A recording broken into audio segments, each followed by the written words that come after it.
Hello student, welcome to chemistry with Aryan Tiwari. तो last video में हमने बात किया था हैलोजन यानी हैलोजन फैमिली यानी कह सकते हैं 17th ग्रुप एलिमेंट से रिलेटेड मैंने कुछ क्वेश्चंस के बारे में बात किया था। तो उसमें मैंने बोला था कि कुछ जो क्वेश्चंस हैं वो बच गए हैं, उसको हम अगले वीडियो में डिस्कस करेंगे। तो उसी को आज इस वीडियो में हम लोग डिस्कस करेंगे। देखिए, क्वेश्चन नंबर 9 तक वहाँ हो गया था, तो वो जो है आप नहीं देखे हैं तो उसको आप देख सकते हैं। यहाँ पर एनसीईआरटी से रिलेटेड आपको सभी कंसेप्ट मिल जाएंगे। तो आप इस वीडियो को लाइक और सब्सक्राइब कर सकते हैं, शेयर कर सकते हैं अगर आपको पसंद आता है। चलिए, क्वेश्चन नंबर आपका 9 तक वहाँ हो गया था। 10 स्टार्ट करते हैं। कह रहा which of the following is correct order of bond angle. तो बॉन्ड एंगल किसका ज़्यादा होगा वो हमें चेक करना है। तो हमारे पास देखिए यहाँ पर है H2O है, उसके बाद OF2 है, ठीक है, और उसके बाद क्या कह रहा है Cl2O है, और उसके बाद क्या है ClO2 है। तो पहले हम स्ट्रक्चर सबका बना लेते हैं। तो इसका स्ट्रक्चर जो होता है वो क्या होता है, देखिए H2O है ना, तो इसका स्ट्रक्चर जो होता है वो एंगुलर होता है, हाइब्रिडाइजेशन sp3 होता है, ठीक है। और उसके बाद यहाँ पर भी बात करेंगे तो इसका भी हाइब्रिडाइजेशन sp3 होगा OF2 का। और यहाँ पे बात करेंगे 2 लोन पेयर होंगे इसमें। और यहाँ पे है ClO2, ठीक है, तो Cl है और Cl2O है, ठीक है। तो यहाँ पर 2 क्लोरीन है और यहाँ पर भी क्या है लोन पेयर है और यहाँ पे लोन पेयर है। हाइब्रिडाइजेशन इसका भी sp3 होगा।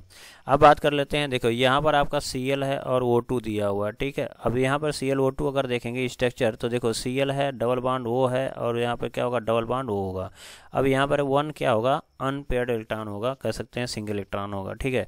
तो यहाँ पे अगर हम बात करते हैं, देखो डबल बॉन्ड है, ये डबल बॉन्ड है, तो ऑक्सीजन क्या है साइज छोटी है, तो ये क्या होगा क्लोरीन कोई अपनी ओर विड्रॉ करेगा, ठीक है, क्लोरीन के इलेक्ट्रॉन को खींचेगा। तो इस केस में हम कह सकते हैं ये बहुत नियरर होंगे। यहाँ पर देख लेंगे, देखो ये ऑक्सीजन है और ये क्या ऑक्सीजन है, डबल बॉन्ड है, तो इसके बीच में रिपल्सन ज़्यादा होता है। तो डबल बॉन्ड के बीच में जो रिपल्सन होगा, क्यों, क्योंकि ये फैटी होते हैं।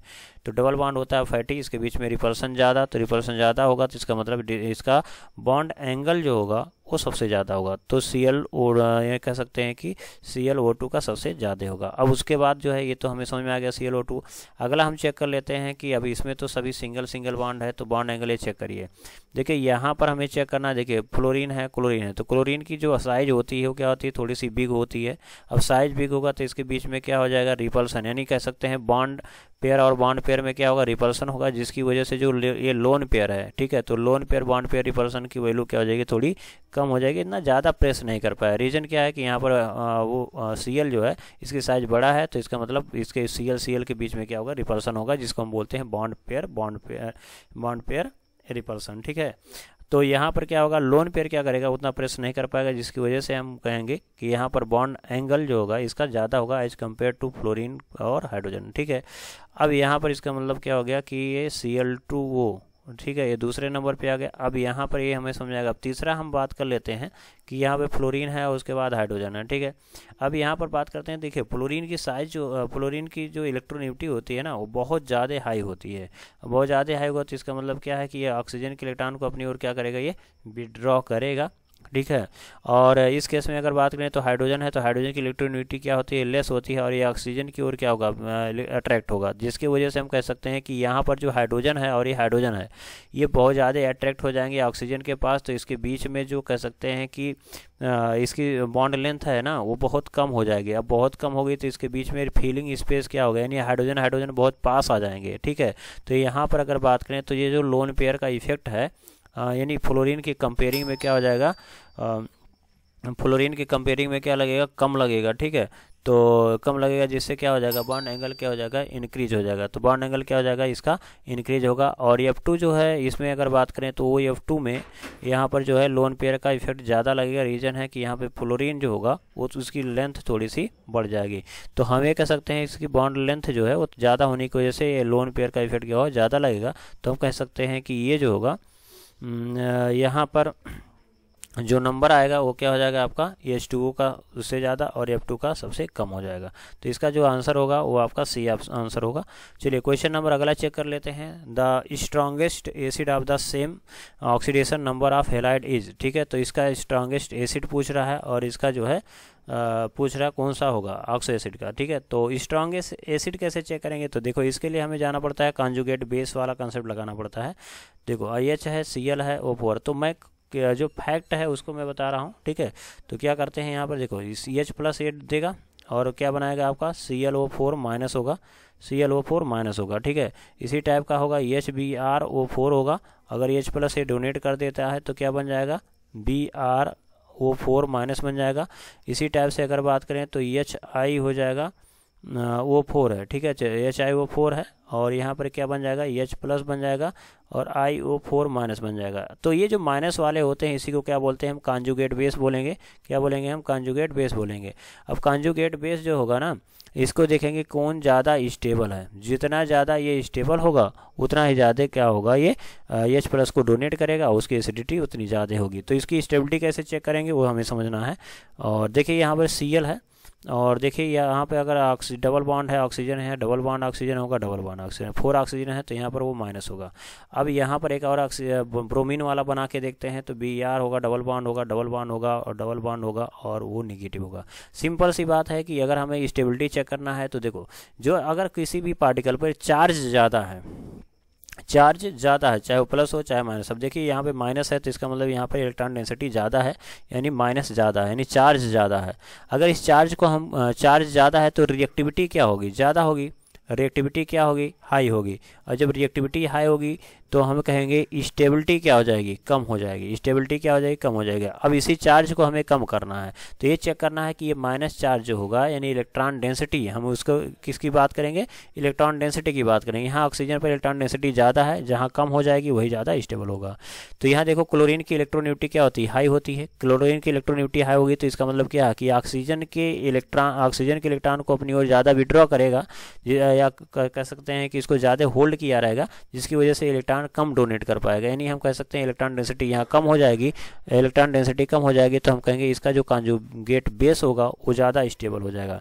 ब्रोमीन के केस में बात करते हैं तो इलेक्ट्रोनेगेटिविटी क्या है, इसकी कम है। इलेक्ट्रोनेगेटिविटी कम है तो इसका मतलब क्या है कि ये ऑक्सीजन के इलेक्ट्रॉन को अपनी ओर कम विड्रॉ कर पाएगा, यानी कम होल्ड कर पाएगा, जिसकी वजह से इलेक्ट्रॉन डेंसिटी यहाँ पर ज़्यादा होगी।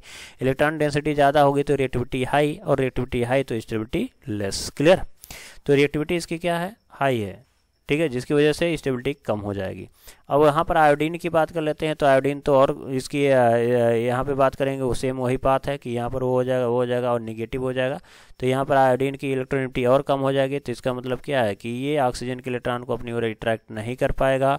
तो हम कह सकते हैं इलेक्ट्रॉन डेंसिटी ज़्यादा हो जाएगी। इलेक्ट्रॉन डेंसिटी ज़्यादा होगी तो कॉन्जुगेट बेस जो होगा वो ज़्यादा रिएक्टिविटी हो जाएगा और स्टेबिलिटी इसकी कम हो जाएगी। ठीक है, तो सबसे ज़्यादा किसका होगा, क्लोरीन का। तो इलेक्ट्रोनेगेटिव अगर इस टाइप के क्वेश्चन आ रहे हैं तो आप सेंट्रल एटम के इलेक्ट्रोनेगेटिविटी के आधार पर बता सकते हैं कि कौन सा होगा। तो यहाँ पर क्लोरीन जो है वो ज़्यादा इलेक्ट्रोनेगेटिव है, इसलिए इसका जो कॉन्जुगेट बेस होगा वो ज़्यादा स्टेबल होगा। तो हम कहेंगे इसका जो राइट ऑप्शन है वो आपका ए है।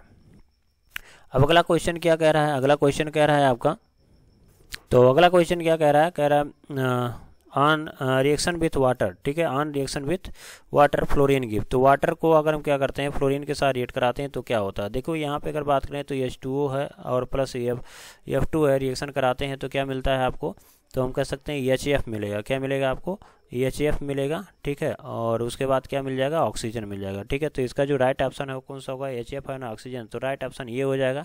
हालांकि यहाँ पर देख लेंगे सी में भी देखिए HF एंड O2 आ गया है तो ये थोड़ा सा रॉन्ग है, इसको O3 कर लेंगे। ठीक है, अगला जो है क्वेश्चन नंबर जो है आपका 13 है, the least basic ट्राइहेलाइड of nitrogen. तो लीस्ट बेसिक पूछ रहा है तो कौन ज़्यादा कम कह सकते हैं कौन सबसे कम बेसिक होगा। तो बेस किसको बोलते हैं, तो ध्यान में रखेंगे जो इलेक्ट्रॉन को डोनेट करता है, इलेक्ट्रॉन को डोनेट करता है उसे हम बेस कहेंगे। और एक भी बात है जो OH माइनस देता है उसे भी बेस कहते हैं। अब OH माइनस जो है डोनेट करता है, या दूसरे कंसेप्ट में बात करते हैं जो H प्लस को एक्सेप्ट करता है उसे हम बेस कहते हैं। तो यहाँ पर देखिए हम H प्लस की भी बात नहीं कर सकते, यहाँ पर OH माइनस की नहीं बात कर सकते, हम केवल हम बात करेंगे इलेक्ट्रॉन डोनेटिंग पावर की। जो ज़्यादा इलेक्ट्रॉन डोनेट करेगा वो ज़्यादा बेसिक होगा, ये ध्यान में रखना है। अब हमारे पास जो कंसेप्ट है वो लगाते हैं। देखो N है, फ्लोरीन है, फ्लोरीन है और फ्लोरीन है। अब यहाँ पर क्या है, इसके पास भैया लोन पेयर है। ठीक है, यहाँ पर इलेक्ट्रोनेगेटिव क्या है फ्लोरीन की, बहुत ज़्यादा। तो इलेक्ट्रोनेगेटिविटी जो है फ्लोरीन की ज़्यादा होगी तो इसका मतलब नाइट्रोजन के इलेक्ट्रॉन को विड्रॉ कर लेगा। अब इलेक्ट्रॉन नाइट्रोजन का जब विड्रॉ कर लेगा तो यहाँ पर इलेक्ट्रॉन कम अवेलेबल होगा, यानी नाइट्रोजन पर इलेक्ट्रॉन डेंसिटी कम हो जाएगी, जिसकी वजह से इसकी डोनर एबिलिटी कम, और डोनर एबिलिटी कम हो जाएगी तो बेसिसिटी भी कम हो जाएगी हर हाथ में। अब यहाँ देखिए नाइट्रोजन है, अब हमने क्लोरीन लगा दिया तो क्लोरीन भाई साहब उतना खींच नहीं पाते हैं। तो इसका मतलब क्या है कि नाइट्रोजन से, ठीक है, तो नाइट्रोजन से ज़्यादा इलेक्ट्रॉन विड्रॉ नहीं कर पाएंगे। जब इलेक्ट्रॉन नहीं विड्रॉ कर पाएंगे तो उस केस में क्या होगा, नाइट्रोजन पर इलेक्ट्रॉन की जो डेंसिटी होगी वो ज़्यादा होगी। तो इसका मतलब क्या है कि इसकी डोनेटिंग पावर सबसे NF3 से ज़्यादा हो जाएगी। Br3 अगर लगा के देखते हैं तो Br की और कह सकते हैं इलेक्ट्रोनेगेटिविटी कम, तो नाइट्रोजन के इलेक्ट्रॉन को क्या करेगा, वो विड्रॉ नहीं कर पाएगा, इलेक्ट्रॉन डेंसिटी नाइट्रोजन पर और ज़्यादा हो जाएगी, जिससे हम कहेंगे डोनर वाइबिलिटी ज़्यादा तो बेसिसिटी ज़्यादा। Ni3 ले लेंगे और ज़्यादा हो जाएगा। तो इसका जो आर्डर अगर देखें तो सबसे कम किसका होगा, NF3 का, उससे थोड़ा ज़्यादा बेसिसिटी किसका हो जाएगा, NCl3 का, उसके बाद Br3 का हो जाएगा, और उसके बाद Ni3 का हो जाएगा। तो सबसे लीस्ट किसका होगा, NF3 का। वेरी वेरी इंपॉर्टेंट है, इस टाइप के क्वेश्चन बहुत ज़्यादा पूछे जाते हैं, कंपटीशन में भी क्वेश्चन पूछे जाते हैं, तो आप इसको चेक कर सकते हैं इसके बेसिस पे। अब अगला जो क्वेश्चन है वो देखते हैं। ये देखिए, इसमें हमें जो क्वेश्चन लास्ट वाला है यानी 14 नंबर क्वेश्चन है, इसमें बहुत ज़्यादा कंसेप्ट हैं और इससे रिलेटेड मुझे लगता है कि आज क्वेश्चन तो बनने चाहिए एग्जाम में। अब देखिए, कह रहा है which of the following order of hydrogen and its compound is not correct according to the property state against it. तो इसमें कह रहा है कि कौन सा नॉट करेक्ट होगा, ध्यान में रखेंगे, यहाँ नॉट करेक्ट की बात कर रहा है। देखिए, फर्स्ट ऑप्शन दिया हुआ F2 Cl2 Br2 और I2। बॉन्ड डिसोसिएशन इंथैल्पी का ऑर्डर पूछ रहा है, तो F2 का कह रहा है कि सबसे ज़्यादा होगा, और Cl2 का उससे कम, Br2 का और कम, और I2 का सबसे कम। अब देखो, bond enthalpy, bond dissociation energy, enthalpy मतलब एनर्जी, तो ये कह सकते हैं कि बॉन्ड को ब्रेक करने के लिए जो एनर्जी लगती है उसी को क्या बोलते हैं, बॉन्ड डिसोसिएशन इंथैल्पी या एनर्जी कहेंगे। अब देखो, यहाँ पे फ्लोरीन है और यहाँ पे क्या है, क्लोरीन है। अब देखो, यहाँ पे साइज जब बढ़ता है ना, तो साइज बढ़ता है तो ऑर्बिटल की जो ओवरलैपिंग होती है वो थोड़ी सी वीक हो जाती है, यानी दूर से बॉन्ड बनाने लगते हैं, ठीक है। अब जब दूर से बॉन्ड बनाएंगे तो हम कहेंगे कि इसका बॉन्ड लेंथ बड़ा हो जाएगा। तो ध्यान में रखने का, किसी भी एटम का मॉलिक्यूल्स का अगर बॉन्ड लेंथ ज़्यादा है तो उसकी स्टेबिलिटी कम होती है, यानी बॉन्ड वीक होता है और इसका बॉन्ड ईजिली ब्रेक हो जाता है। तो हम कहेंगे ये बॉन्ड क्या होगा, ईजिली ब्रेक हो जाएगा, तो इसका बॉन्ड डिसोसिएशन एनर्जी सबसे कम हो जाएगी। तो हम ये कह सकते हैं I2 का तो सबसे कम हो गया, उससे ज़्यादा किसका हो जाएगा, Br2 का, उससे ज़्यादा किसका हो जाना चाहिए, उसके बाद Cl2 का, उसके बाद किसका, F2, ऐसा दिया हुआ है, ठीक है। लेकिन अब यहाँ पर एक कंसेप्ट आ जाता है फ्लोरीन वाला। तो फ्लोरीन क्या करता है, एबनॉर्मल बिहेवियर शो करता है। रीजन क्या है, रीजन है कि इसके पास होते हैं 6 कह सकते हैं आउटर मोस्ट में 7 इलेक्ट्रॉन होते हैं, तो 1 तो शेयरिंग कर लिया, तो 6 इलेक्ट्रॉन बचेंगे। तो यहाँ पर क्या होता है कि साइज स्मॉल होने की वजह से फ्लोरीन आ जाते हैं नीचे, मतलब फ्लोरीन क्या होते हैं, आ जाते हैं पास। अब पास आ जाएंगे तो इनके बीच में क्या हो जाएगा, यानी कि लोन पेयर में रिपल्सन होने लगेगा। लोन पेयर जब रिपल्सन होगा तो ये बॉन्ड क्या होगा, अब जब घर में खुदे बवाल मचा हुआ है तो इसका मतलब क्या है, खुद बॉन्ड वीक कर लेंगे, तो खुदे लड़ाई कर रहे हैं, नहीं इसका लोन पेयर क्या कर रहा है, रिपल्सन कर रहा है, जिसकी वजह से ये बॉन्ड क्या हो जाएगा, वीक हो जाएगा। तो जब वीक होगा तो इसका मतलब क्या है कि इसकी बॉन्ड डिसोसिएशन एनर्जी जो होगी वो सबसे कम हो जाएगी, यानी कम हो जाएगी। तो नंबर कहाँ पे आएगा, तो नंबर जो आएगा वो फ्लोरीन का कहाँ जाएगा, आपका Br2 के बाद आएगा। तो इसका जो राइट ऑप्शन जो होगा बॉन्ड डिसोसिएशन एनर्जी का, वो Cl2 का सबसे ज़्यादा होगा, फिर Br2 का उससे थोड़ा कम हो जाएगा, फिर F2 का नंबर आएगा और फिर I2 आएगा, ठीक है। तो देखो, यहाँ पर अगर देखें फ्लोरीन को हम क्या कहते हैं, माइनस लगेगा तो इसको कह सकते हैं फ्लोराइड, याद रखेंगे फ्लोराइड, ठीक है। तो फ्लोराइड है, फ्लोरीन जो है वो कहाँ पे आ जाएगा, आयोडीन है ना, आइड मतलब आयोडीन से पहले आ जाएगा, ऐसे आप याद कर सकते हो, ठीक है। ये बात ध्यान में रखेंगे, ठीक। यानी ये जो है ऑप्शन आपका इनकरेक्ट हो गया, और इनकरेक्ट ही पूछा है तो इसमें इसका मतलब क्या है, ऑप्शन जो है हमारा ये राइट ऑप्शन है। उसके बाद कह रहा है F2 Cl2 Br2 और उसके बाद क्या है I2। ऑक्सीडाइजिंग पावर पूछा है, तो ऑक्सीडाइजिंग पावर जो होता है वो कुल 3 एनर्जी पर डिपेंड करता है। एक होता है कि बॉन्ड ब्रेक हो जाए, दूसरा होता है कि बॉन्ड इलेक्ट्रॉन कितना एक्सेप्ट करता है, नहीं इलेक्ट्रॉन गेन इंथैल्पी की बात करते हैं, और यानी पहले बात करते हैं बॉन्ड डिसोसिएशन एनर्जी, दूसरी बात करते हैं इलेक्ट्रॉन गेन इंथैल्पी, ठीक है, और उसके बाद हाइड्रेशन एनर्जी। तो इस ओवरऑल अगर देखोगे ना, तो ओवरऑल जो होता है उसका ऑर्डर जो होता है F2 होता है, फिर Cl2 ही होता है, और फिर Br2 और I2 होता है, ठीक है। तो ऐसे ऑक्सीडाइजिंग पावर मतलब क्या करता है, दूसरे को ऑक्सीडाइज कर दे, यानी दूसरे से इलेक्ट्रॉन को अट्रैक्ट कर ले, एक्सेप्ट कर ले, ठीक है। तो दूसरे का ऑक्सीडेशन स्टेट कब इंक्रीज होगा, यानी जैसे मान लो हमारे पास N है, ठीक है। तो Na से Na+ ले जा रहे हैं, इसका मतलब हम कहेंगे इसका ऑक्सीडेशन नंबर इंक्रीज हो गया। क्यों? क्योंकि इलेक्ट्रॉन ये डोनेट कर दिया। तो ये कह रहा है कि ये मान लीजिए इसको ऑक्सीडाइज कर रहा है, जिसका मतलब है इसके इलेक्ट्रॉन को एक्सेप्ट कर लेगा। तो इलेक्ट्रॉन कौन ज़्यादा एक्सेप्ट करेगा? तो हम कहेंगे कि यहाँ पर देखिए, यहाँ पर आता बात तो ये है कि क्लोरीन की एक्सेप्ट करने की इलेक्ट्रॉन एफिनिटी, अभी हमने पहले वाले वीडियो में बात किया कि क्लोरीन का सबसे ज़्यादा होता है, फ्लोरीन का उससे कम, फिर Br2 का उससे कम, I2 का सबसे कम, ये होता है आर्डर। तो ये होता है इलेक्ट्रॉन गेन इंथैल्पी। लेकिन यहाँ पर ध्यान में रखेंगे कि F2 का जो बॉन्ड डिसोसिएशन एनर्जी होता है ना, वो होता है बहुत कम। बॉन्ड डिसोसिएशन एनर्जी क्या होता है? क्लोरीन से कम हो जाता है, यानी जल्दी से बॉन्ड ब्रेक हो जाएगा, तभी ना इलेक्ट्रॉन एक्सेप्ट करेगा। तो यहाँ क्लोरीन की अगर और फ्लोरीन की अगर बात करें, तो फ्लोरीन जो होता है ये ईजिली बॉन्ड अपना ब्रेक कर लेता है, क्लोरीन ईजिली ब्रेक नहीं कर पाता है। तो हम कहेंगे कि इसका बॉन्ड जब ब्रेक हो जाएगा जल्दी, तो इलेक्ट्रॉन एक्सेप्ट कर लेगा जल्दी। और उसके बाद हम कहेंगे इसका हाइड्रेशन एनर्जी भी क्या होता है? बहुत ज़्यादा निगेटिव होता है, जिसकी वजह से हम कहेंगे कि इसको जो है सीक्वेंस में सबसे पहले नंबर आ जाता है। तो आर्डर जो है वही है, F2 है, Cl2 है, Br2 है, Ri2 है।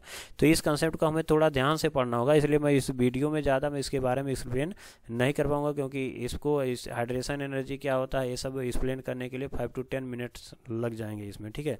तो आप ये आर्डर आप याद रखेंगे।